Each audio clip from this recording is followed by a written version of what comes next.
Hello students, आज हम बात करने जा रहे हैं सेकंड ग्रेड साइंस की तैयारी किस तरीके से की जाए। अगर आप फ्रेशर्स हैं या फिर आप बहुत दिनों से सेकंड ग्रेड साइंस की तैयारी कर रहे हैं, आप लोगों को तैयारी में क्या परिवर्तन करने चाहिए या फिर किस तरीके से तैयारी करनी चाहिए, इन सभी बातों का निचोड़ आज मैं इस वीडियो में लेकर आई हूँ। तो प्लीज इस वीडियो को आप लास्ट तक देखिएगा। ये आपको कई क्वेश्चंस जो आपके माइंड में चल रहे हैं उनका जवाब जरूर देगा और एक ऐसी शानदार स्ट्रेटजी आपसे शेयर करेगा जिससे कि आप बहुत अच्छी रैंक ला सकते हैं, एक बहुत अच्छी पोस्ट आप यहाँ पर ले सकते हैं। तो स्टार्ट करते हैं आज का वीडियो। स्टूडेंट, आप सभी को पता है कि अगर हम सेकंड ग्रेड की तैयारी कर रहे हैं तो हमें क्या करना होता है, 2 पेपर्स देने होते हैं। पहला है हमारा फर्स्ट पेपर एंड दूसरा है सेकंड पेपर। अगर हम बात करें अभी फर्स्ट पेपर की, ये बातें सभी को पता है। वैसे बस एक जनरल मैं आपको इसमें भी थोड़ा सा चेंज बता रही हूँ। अगर आप ऐसा कर रहे हैं तो आप बहुत अच्छी स्टडी कर रहे हैं और अभी तक आपने इनमें से कोई भी एक पॉइंट अप्लाई नहीं किया है तो प्लीज इन पॉइंट्स को अपनी स्टडी में अप्लाई कर लीजिए। तो स्टार्ट करते हैं फर्स्ट पेपर के बारे में थोड़ा सा नॉलेज। तो देखिए, आप सभी को पता है कि जो हमारा फर्स्ट पेपर है उसमें हमें 100 क्वेश्चंस अटेंड करने होते हैं। 100 क्वेश्चंस में से जो पर क्वेश्चन है वो यहाँ पर 2 नंबर का होता है। अब जब क्वेश्चन ही 2 नंबर का है तो टोटल मार्क्स हमारे पास कितने हो जाते हैं, 200। ये तो हो गई एक जनरल जानकारी कि फर्स्ट पेपर में हमें करना क्या है। और यहाँ पर जो टाइमिंग रहती है पेपर को देने की वो भी क्या है, 2 घंटे। अब देखिए, आपको यहाँ पर 100 क्वेश्चंस में से मिनिमम, मेरे अकॉर्डिंग मेरा मानना है कि आप 70% क्वेश्चंस तो यहाँ पर जरूर अटेंड करें और वो भी विदाउट नेगेटिव मार्किंग।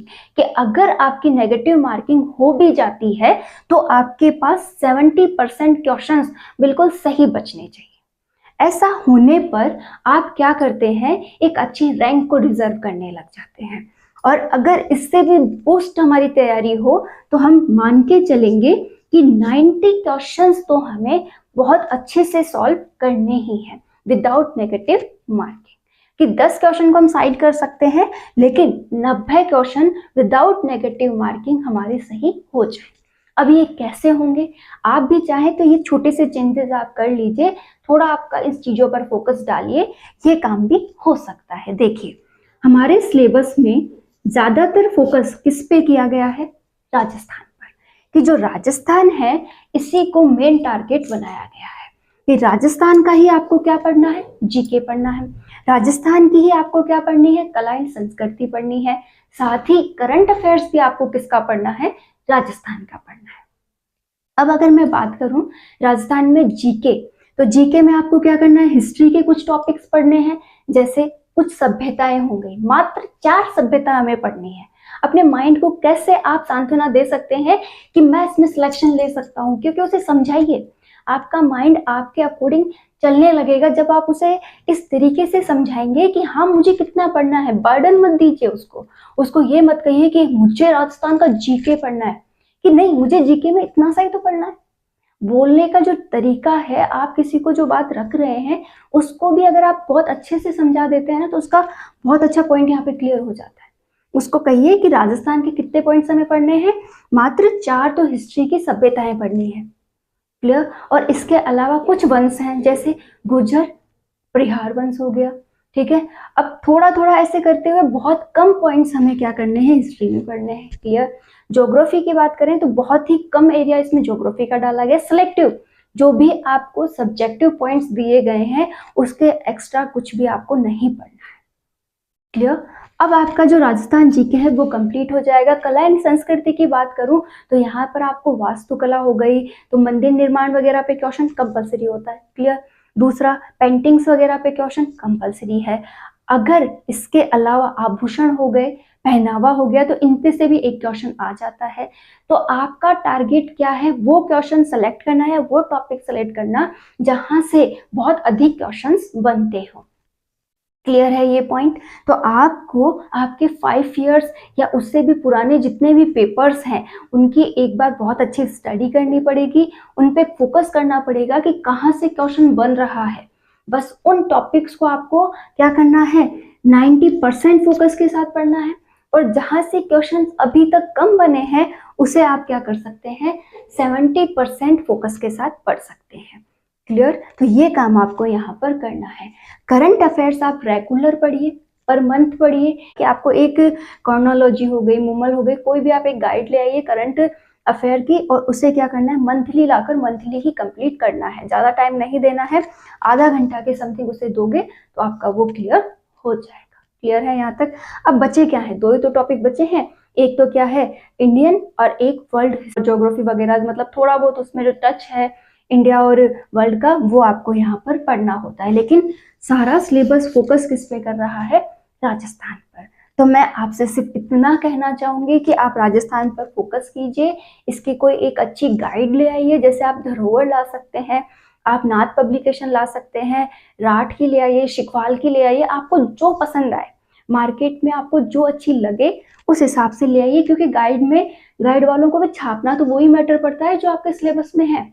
बस आपको ये करना है कि किसकी लैंग्वेज आपको समझ में आती है। तो जब मार्केट में बुक लेने जाएं तो आराम से दुकान पे खड़े होके उसे एक बार पढ़ के देखिए, एक पैराग्राफ के समथिंग, उससे आपको पता चल जाएगा कि हाँ इसकी लैंग्वेज मेरे समझ के अंदर है। क्लियर है? तो गाइड आपको कैसे पसंद करनी है वो मैंने बता दी, किस किस की गाइड आप देख सकते हैं वो नाम मैंने आपको बता दिए। इस तरीके से आप फर्स्ट पेपर में बहुत अच्छा स्कोर कर सकते हैं। और एक और बात ध्यान रखिएगा, अपने सिलेबस को अपने माइंड में सेट रखिएगा, मिनिमम कुछ दिनों तक, यानी 2 दिन तो मिनिमम पूरा सिलेबस आपको रटने में लगाने हैं, और फिर 2 दिन आपको क्या करना है, पुराने पेपर्स जो आपके हैं उनके एनालिसिस करने में लगाने हैं, और उसके बाद इसकी पढ़ाई स्टार्ट कीजिएगा। और राजस्थान पर फुल ऑन फोकस करते हुए आप क्या कर लीजिए, फर्स्ट पेपर की तैयारी कर लीजिए। आपका मान के चलिए 70% पेपर सही होगा, ऐसा मेरा कहना है। क्लियर हो गया? फर्स्ट पेपर में आपके कोई और डाउट्स हो तो भी आप कमेंट कर सकते हैं। अब चलते हैं थोड़ा आगे। हमारा मेन पॉइंट, आज की वीडियो का मेन पॉइंट क्या है, सेकंड पेपर। हम सेकंड पेपर में किसे ले रहे हैं, साइंस को ले रहे हैं। अगर हम साइंस को यहाँ लेते हैं तो कैसे क्वेश्चन साइंस के आएंगे, कितने सब्जेक्ट हमें यहाँ पढ़ने होंगे, इन सभी बातों को हम जानेंगे। उससे पहले हमें ये पता होना चाहिए कि सेकंड पेपर हमें 150 क्वेश्चन अटेंड करवाता है, कि कितने आपको क्वेश्चन अटेंड करने हैं, 150, और पर क्वेश्चन वही 2 नंबर का होने की वजह से ये क्वेश्चन पेपर 300 नंबर का हो जाता है।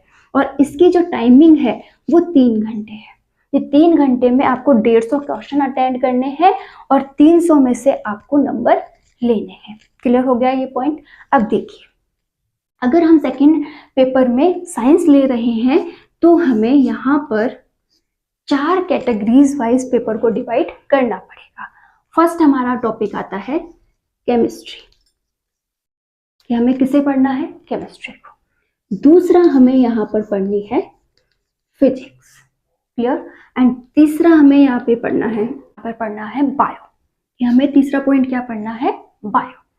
अब जो लास्ट पॉइंट है वो अपना है टीचिंग मेथड, कि चौथा पॉइंट हमें यहाँ पे क्या पढ़ना है, टीचिंग मेथड। अब इन चारों में किस तरीके से डिवाइड करके हमें यहाँ 150 क्वेश्चन अटेंड करने होते हैं वो हम समझ लेते हैं। केमिस्ट्री के अटेंड करने होते हैं 43, और फिजिक्स के भी क्या है 43, बायो के यहाँ पर क्या है 44, एक क्वेश्चन थोड़ा एक्स्ट्रा है।